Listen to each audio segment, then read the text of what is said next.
દલપતભાઈ, દલપતભાઈ તમારો પૂરો પરિચય છે? મારું નામ છે દલપતજી હમાજી દેવડા, બાકર મોટી, તાલુકો દાંતી. સરસ.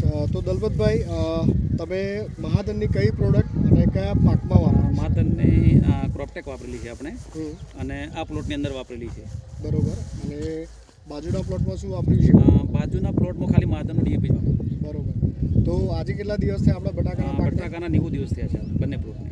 બરોબર. બંને પ્લોટના 90 દિવસ થયા છે. તો એકવાર આપણે અહીંયા બતાવશો પ્લોટની શું કન્ડિશન છે અત્યારે?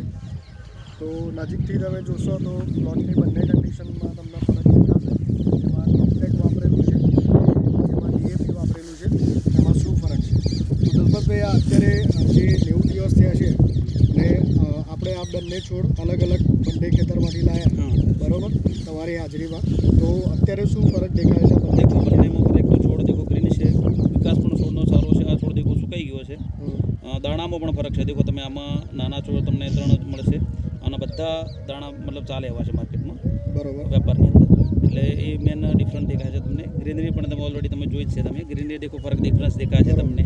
આ હજી અને 15 દિવસ કશું થાય એમ નથી. આ મૂળ 5-7 દિવસ ચાલશે. બરોબર. તો અહીંયા તમને એક સરખી સાઈઝ જોવા મળી, જેમાં ક્રોપટેક વાપરેલું છે. એનો જે છોડ છે હજુ પણ ગ્રીન છે. એના મૂળ જોતા આપણે જે ફરક છે દેખાય છે કે આ તંતુ મૂળનો પણ સારો વિકાસ થયો છે, જે ડીએપી વાપરવાથી એમાં જોવા મળતું નથી. અને એમાં સાઈઝ પણ નાની હોવાના કારણે જે ઝીણ છે એ પણ લગભગ તમારી 20% પણ આવી, તો પણ ઉત્પાદન ઘણું ઘટી શકાય. તો આ જોતા તમને તમારા બંને ખેતરમાંથી આ એક જ ખેતરમાં વાવેતર કરેલું છતાં ઉત્પાદનમાં શું ફરક આવશે?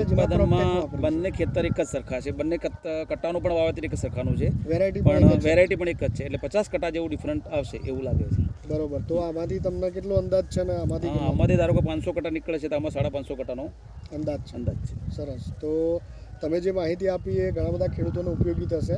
તો દલપતભાઈ, તમારો ખૂબ ખૂબ આભાર. ધન્યવાદ.